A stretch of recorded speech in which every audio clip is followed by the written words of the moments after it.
মাদ্রাসার ভেতরে একটা ছেলে আর একটা মেয়ে হাত ধরে সিনেমার কায়দায় নাচছে, আর সেই নাচের ভিডিও ভাইরাল হতেই যেন ঝড় উঠেছে সোশ্যাল মিডিয়ায়। মুহূর্তে শুরু হয়েছে সমালোচনা, প্রশ্ন তোলা হয়েছে ধর্মীয় মূল্যবোধ, নৈতিকতা আর সংস্কৃতি নিয়ে।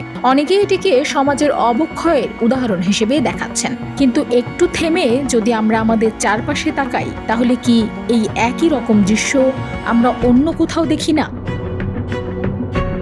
আমাদের চোখের সামনেই স্কুল কলেজ পড়ুয়া ছেলেমেয়েরা এমন অনেক আচরণ করছে যা হয়তো আরো বেশি অশোভন, অশ্লীল, আরো বেশি প্রশ্নবিদ্ধ।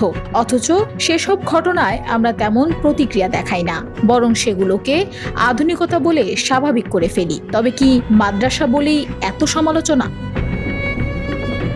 মাদ্রাসায় পড়ে বলে কেউ ফেরেশতা হয়ে যায় না। যদি কোনো আচরণ সত্যি অশ্লীল বা অনৈতিক হয়, তাহলে সেটি সবার জন্যই খারাপ, সে মাদ্রাসার হোক বা স্কুলে, গ্রামে হোক বা শহরে। কিন্তু আমরা প্রায়ই এক পক্ষকে কঠোরভাবে দোষারোপ করি আর অন্য পক্ষকে অদৃশ্য ছাড় দিয়ে দেই।